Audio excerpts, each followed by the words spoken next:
The Avenger. The road to crime ends in a trap that justice sets. Crime does not pay.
The Avenger, sworn enemy of evil, is actually Jim Brandon, a famous biochemist.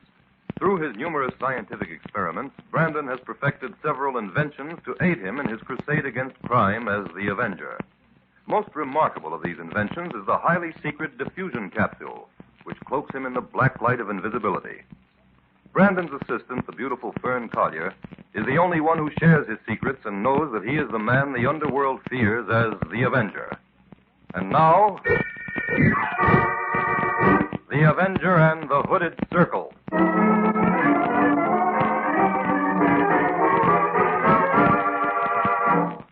A group of influential businessmen have assembled for luncheon in a private dining room.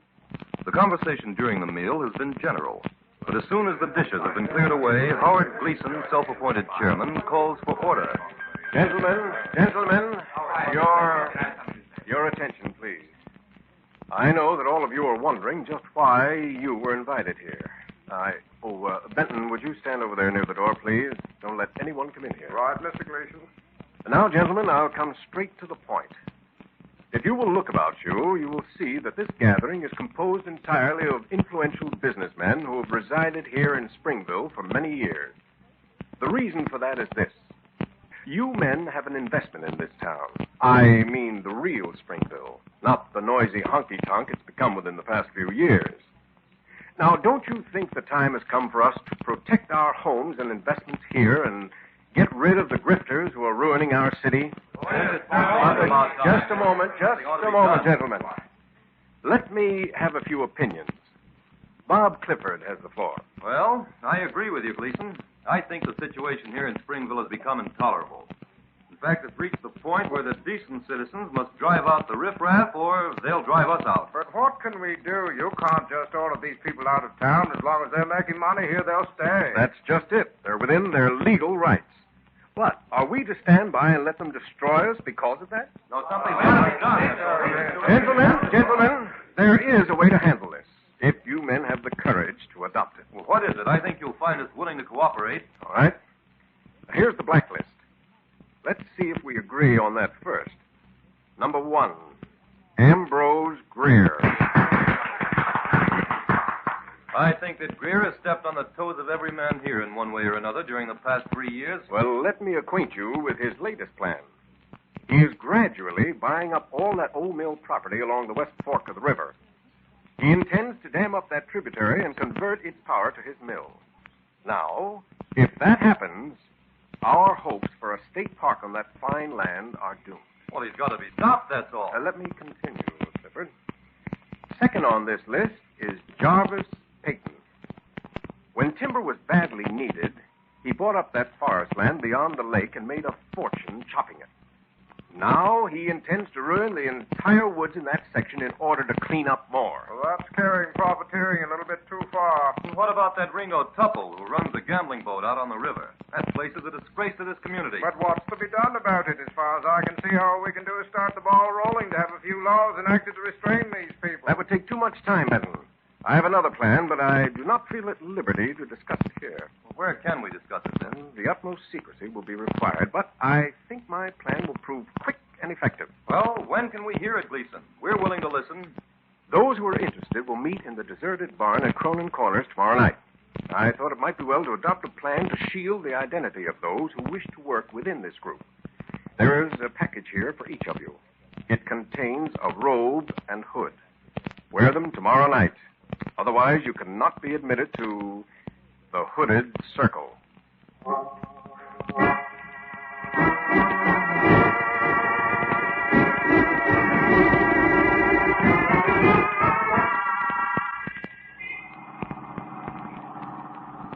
I'm glad you and Fern were able to drive out here to Springville with me, Jim. So am I, Inspector. That anonymous note you received interested me.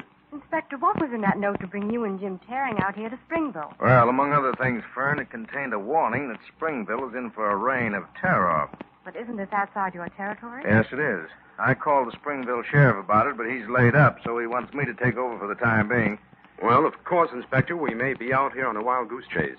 An anonymous letter, 9 times out of 10, is written by a crank. Now, this one's worth checking on, Jim. Where do you think we ought to begin? Drive down to the courthouse.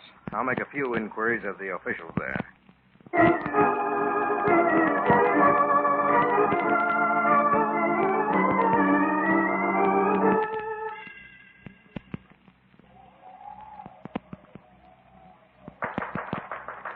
Who's there? It's number 14, bringing in Ringo Tupple. Enter. Is everyone here? There are 2 less than at the last meeting, but we'll proceed. Sit over there. Say, what kind of a deal is this? Why was I brought here? You're about to find that out, Tupple. You can remove his blindfold now, number 14. Right. There you are, Tupple. Hey, what's the pitch here? If you hooded guys are trying to put over a joke on It's me... no joke, Tupple. The Hooded Circle is here to decide your fate. Decide my fate? What are you talking about? Just this, Tupple. We find your presence here in Springville undesirable. We want you to clear out entirely or convert your gambling boat into a respectable showboat. And if I refuse? Steps will be taken. Now, listen. I'm a businessman. If it's cut on the gambling profits you're after, we can work out a deal. We don't want your money, Tupple. Our one and only purpose is to rid our city of riffraff and profiteers. We're giving you a choice. Meet our requirements at once, or get out. Well, I've got a big investment here. I can't very well pull out. Then we'll expect the gambling on your boat to discontinue at once. All right. You got me in a tight spot, so I'll play ball. Now I'd like to get out of here, if you don't mind. Oh, you need not be afraid, Tupple. We have no intention of harming you. After the meeting, you will be escorted back to your boat. However, in the meantime, we have a little job for you to do. Now, listen here. I'm a gambler, not a mug. If you have We any... merely want you to shuffle these cards and deal 1 to each member of our circle.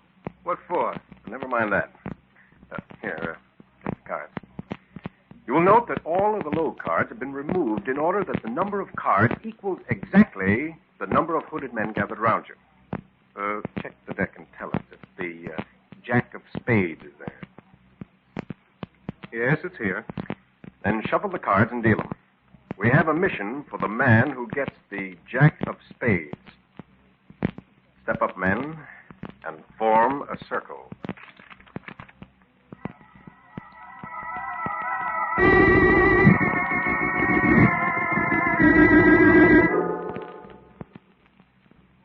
Number 14, did you lock Tupple up in that small shed at the end of the barn? Yeah, that's been done, but we'd better keep our voices down so he can't hear us. Then listen carefully, all of you. One member of this hooded circle was dealt the Jack of Spades. Only the man who received that card knows that he has it. And it is to him that I direct the following instructions. Go at night, disguised as you are now, to Ambrose Greer. Give him 3 days to clear out of Springville. You may go armed for your own protection, but no violence will be sanctioned. The Hooded Circle will meet here again on Thursday night when the next assignment will be given. Good luck, Jack of Spades.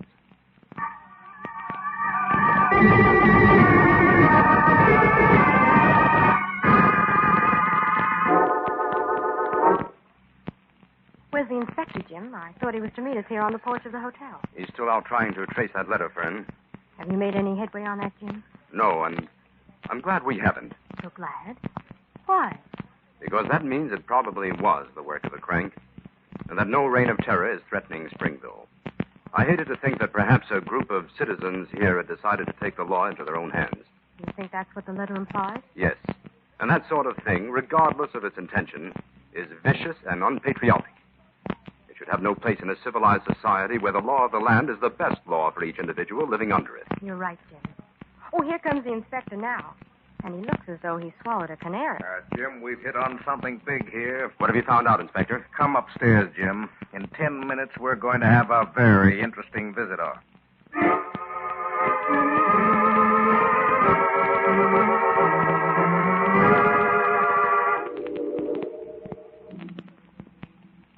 You're sure nobody saw you coming here, Tupple? No, I came in the side entrance and used the service elevator. Good. Sit over there and we'll get down to business. Thanks, Inspector. Now, Tupple, repeat that story you told me to Brandon here. Well, it's like this, Mr. Brandon. I run that big gambling boat on Calla River. Last night, some guy waylays me on the dock, sticks a gun in my back, and blindfolds me. Next thing I know, we're in a car driving like mad. Any idea of the direction? No, I lost all sense of that. Go ahead. Well, anyway, in about a half an hour, I'd find myself in a big deserted barn someplace surrounded by about 20 guys in robes and hoods. They call themselves the Hooded Circle, Jim. Oh, that letter was on the level, It then. looks that way. Well, go ahead, Tupple. Well, these guys warned me to get out of town or cut out the gambling on my boat. I could see that they meant business, so I agreed to cut out the gambling. Get to the part about the cards, Tupple. Yeah, that was the craziest part of the whole thing. They gave me cards to deal out to the men. And the man who got the Jack of Spades was elected to pull some kind of a job. What was the job? I don't know. They locked me up after that, and I couldn't hear much of what was going on. You did hear something, though. Well, as far as I could make out, they had it in for somebody by the name of Spear, or, well, maybe it was Greer, some name like that. Oh. Have you any idea who that might be? No, I've been trying to figure that one out all morning, but I can't tie that tag up with anybody I know around here. Well, thank you, Tupple. You've been a great help to us. We'll go right to work on this. For the time being, Tupple, and for your own safety, you'd better not take a chance on getting in touch with us directly. But keep your ears and eyes open. I sure will, Mr. Brandon. If anything develops, suppose you telephone Miss Collier here at the hotel. Veil your message carefully. The inspector and I will figure it out. And thanks again.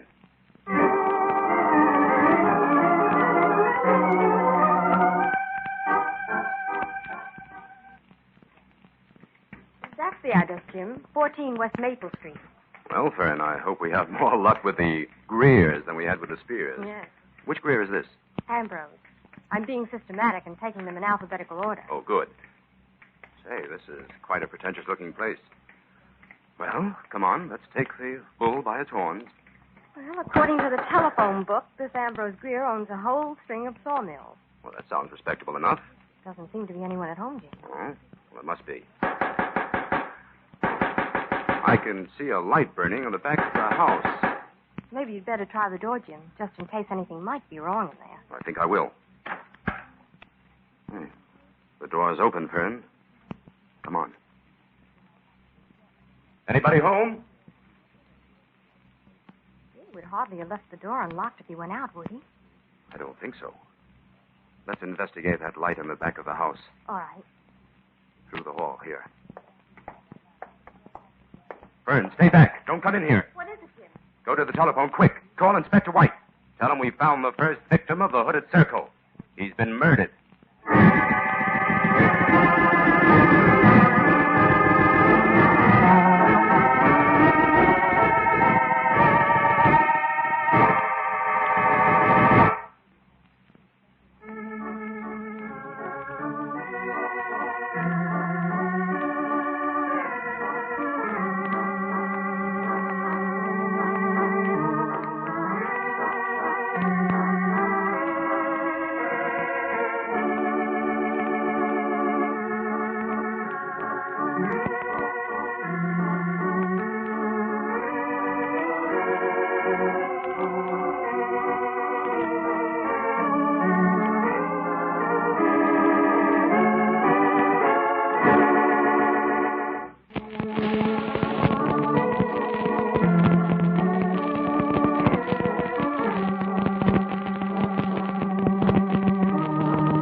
The Avenger and the Hooded Circle.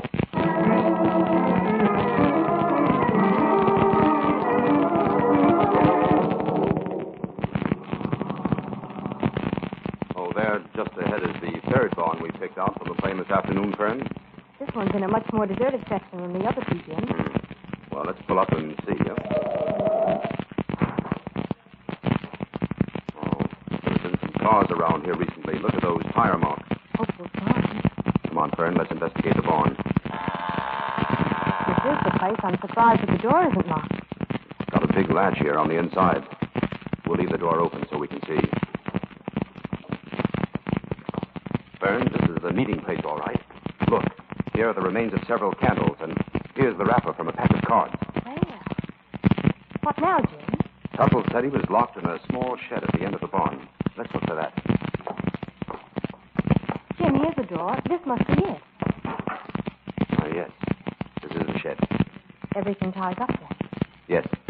Now we've got to get back to town as fast as we can. I want to put in a telephone call to Tupple. Tupple? What for? I want a complete description of those robes and hoods. For just one meeting, the inspector and I are going to pose as members of the Hooded Circle.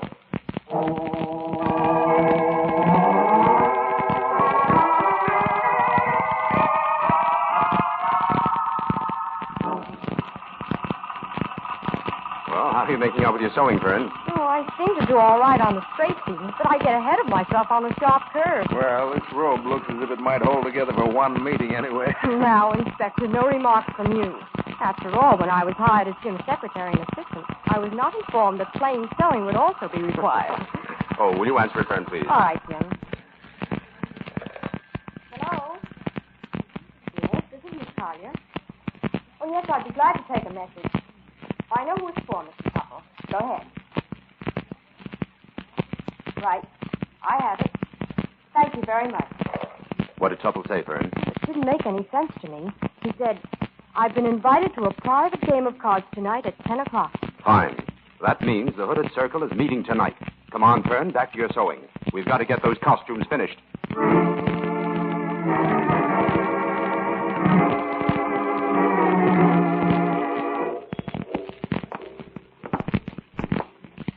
Here's the shed where we hide, Inspector. Hey, Jim, would you mind explaining why we came out here to this barn before 9 o'clock when the meeting isn't scheduled till 10? We had to be the first arrivals, Inspector, in order to get in here. When meeting time rolls around, they probably have a guard stationed at the door. They may even have a password of some kind. No use taking a chance on being challenged. I guess you're right at that, but I'm not so sure we'll get away with this anyway, Jim. Our chances are good if we're careful. Ringo Tupple said there were about 20 members of the Hooded Circle. I don't think 2 more are likely to be noticed. Now, come on. Let's get into these hoods and robes. Right. Okay. Hey, Jim, what about this angle? Suppose Tupple is called upon to deal a card to each member. If there are 20 members, he'll only be given 20 cards to deal out. That means we'll have to be left out of the dealing. Now, won't that be obvious? Well, it would be, except that I've arranged for that emergency. Yeah. I had Fern call Tupple before we left tonight and tell him just to pretend to deal cards to you and me. But how in blazes will he know it? Like this. Now, hold out your hand. Uh-huh. Palm up. There. Now, that red mark I make in the center of your palm will identify you to Tupple. So far, so good, but of course you realize we could be walking right into a perfect trap, Jim. I know that, but it's the chance we have to take. However, if we don't show up at the hotel restaurant by 1 o'clock, Fern has instructions to call the state police.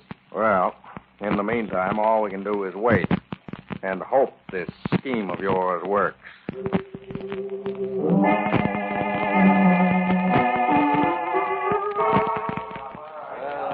Quiet, please. Quiet. The meeting of the Hooded Circle is called to order. The first and most important matter to be brought before this meeting is the unfortunate fate of Ambrose Greer. The circumstance would indicate that someone present here tonight killed Greer. I find it very difficult to believe that. But if it is true, that man must be punished for his crime. Who received the Jack of Spades at our last meeting? Will no one answer?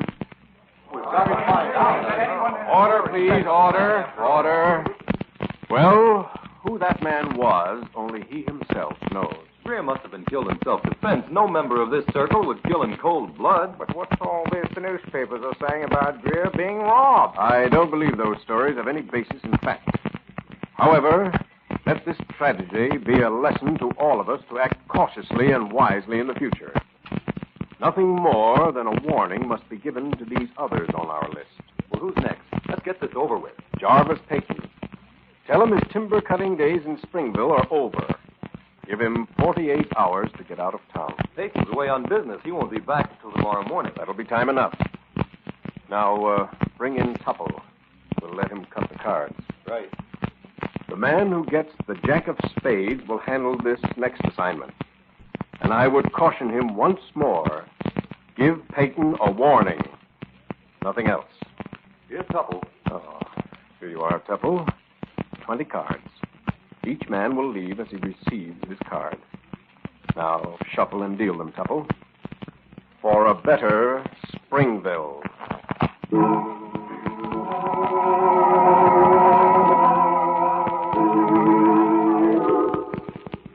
Jim, isn't the inspector joining us for a midnight snack? No, Fern, the inspector went to bed. Looks like we're going to have a big day tomorrow. He found out plenty at that meeting tonight. We did. Well, you're not going to hold out on me, are you, Jim? You can wait another day, can't you? You do know who killed Greer, then? Yes, and by this time tomorrow, the criminal will be apprehended. Oh, I hope so. I'm anxious to get away from Springville and its hooded circle. Well, one thing was evident at that meeting tonight. The hooded circle is composed of a group of amateurs. No professional troublemakers have moved in yet.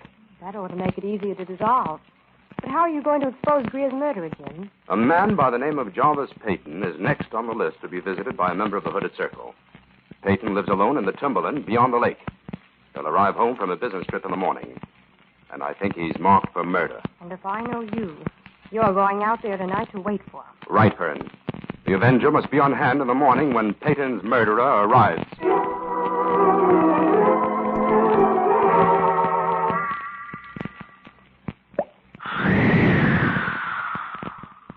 Jarvis Payton. Huh? What was that noise? Who's there? It's the Avenger, Payton. What do you want with me? I committed no crime. Your crimes are many, Payton. And avarice and greed are not the least of them. I've broken no law. You've nothing on me, Avenger. That is true. That's why I've come here to protect you. Protect me from what? From the same fate as Ambrose Greer. From murder? That is right. But it can't be prevented if you will do exactly as I tell you. What? Tell me what to do. Lock yourself in the cellar of this house. And don't come out until I tell you to. All right. And hurry. Your murderer may arrive at any moment.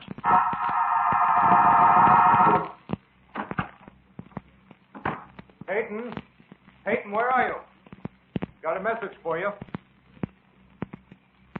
Payton, I know you're in here. I saw you arrive. Don't be afraid. It's a member of the hooded circle. I've brought you news that might save your life. Then why have you come with a gun in your hand? Who's that? Who spoke to me? Come out or I'll shoot. You can't see the Avenger, but he can see you. What's your game, Avenger? My game is law and justice. I intend to see that you're given a big dose of both of them. For what? What can you prove against me? The death of Ambrose Greer. Motive, robbery. Also intent to kill and rob Jarvis Payton. You'll have to catch me first before you can bring those charges. You won't get out of here. Oh, yes, I will. Get away from that door. No! Let me go! I'm going to stop you like this since you've insisted. And there you'll stay until the police arrive. Your loaded gun in one hand, and these two jacks of spades you had in your pocket in the other. That's the kind of evidence the police will like to see, Ringo Tupple.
been proved to the satisfaction of this court that the members of the Hooded Circle were only inadvertently connected with the crime of murder for which Ringo Tupple has been convicted. I hereby suspend the sentences of these 20 men in order to give them a chance to prove themselves good citizens of their country. These men are not blameless, and they will be held answerable to this court for their actions at all times. Therefore, I would warn them to remember this. Pride in one's native city is not sufficient reason to set oneself up as a good citizen. The laws of your land must stand above all the petty aims of prejudice and pride. Let the lesson in good government that you have learned here at this trial banish from your minds all that is not tolerant and just and right for all. Those who hide behind a mask to impose their will on others have robbed themselves of the great protection of the laws that countless men have suffered to create and to preserve down through the centuries. Guard those laws. Do not tamper with them. Case dismissed. Well, Jim, I guess that winds up our assignment in Springville. Yes, Fern. Come on, let's duck out this side door. Right. Somehow one would never expect to encounter a clever criminal like Tupple in a town like Springville. He was clever, all right. I'll admit he had me buffaloed at the beginning. What first led you to suspect him, Jim? You never told me. When the inspector and I attended that meeting of the Hooded Circle, I saw Tupple palming a card as he dealt them. I realized then that he himself was taking the jack of spades. That way he was able to commit the crime, rob his wealthy victim, and at the same time deceive the members of the Hooded Circle into thinking that one of their own number was guilty. Tupple informed on the Hooded Circle just to throw sand in your arm? Right. That anonymous letter was sent by one of the men who attended the first meeting of the circle and then became frightened. Check. Well, Jim, look. Those men are starting a big bonfire in the courthouse yard. Yes, it's the ex-members of the Hooded Circle. They're burning their robes in public. Well, Fern, I guess this town's growing pains are over. Springville has come of age.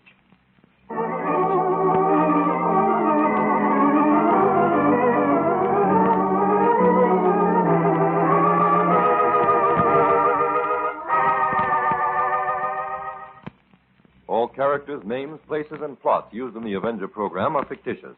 Any similarity to persons living or dead is purely coincidental.